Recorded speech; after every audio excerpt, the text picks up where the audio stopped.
Non fate il rumore che sennò graffia. Ma no, Aiata, mia moglie! Che se c'era mia moglie qua io potevo parlare con voi. Ave un anno che sono chiuso in casa con mia moglie e sto uscendo pazzo. Sì, perché io sono prudente, ma Ida è esagerata. Mia moglie è cintura nera di amuchina. Sì, ave la mucchina ammucciata a un neghe. Tutto quello che facciamo l'amo a fare con la mucchina. I vestiti con la mucchina, o mangiare con la mucchina, o bidet ne l'amo a fare con la mucchina. Cioè le mutande quando vedono spuntare a mia moglie se fanno un signora croce se fanno. Ma tu immagini. Mia moglie pulisce dalla mattina alla sera.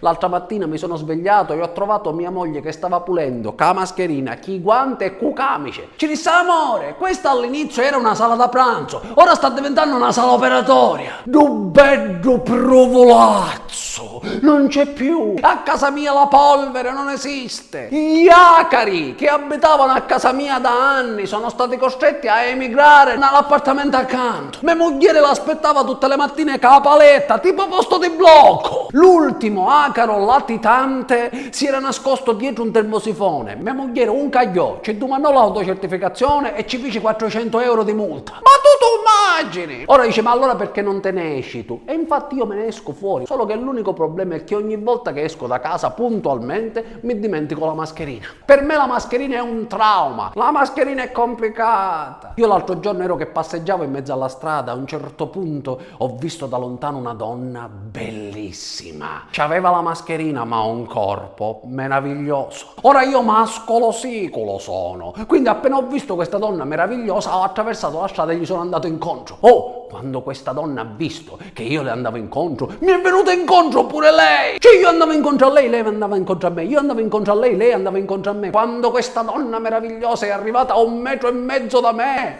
mi schiacciò l'occhio. Io disse, Casimo, meraviglioso, è arrivata a 1 metro da me, si è tolta la mascherina. Era mesoro. Ma tu immagini? Diventasse pazzo io. Ma intanto a casa non ci posso stare, io devo uscire per forza. Perché c'è mia moglie che è pulizia a tutte le ore. L'altra mattina l'ho trovata che puliva e c'aveva in una mano lo Swiffer tipo spada di D'Artagnan e nell'altra mano contemporaneamente un mocio che secava in terra, ma secava così forte che a momenti si vedeva la signora del piano di sotto. E allora sono dovuto uscire per forza, sono uscito a farmi una passeggiata con la mascherina. Dopo mezz'ora di passeggiata con la mascherina, mi dovete credere, sudavo freddo, mi girava la testa e mi sentivo male. A un certo punto mi sono stancato e mi sono appoggiato a un muro. Sopra la mia testa c'era un bicchierello affacciato al balcone che mi fa: signor lei, con la mascherina forse non muore di virus, ma su un saleva muore occupato.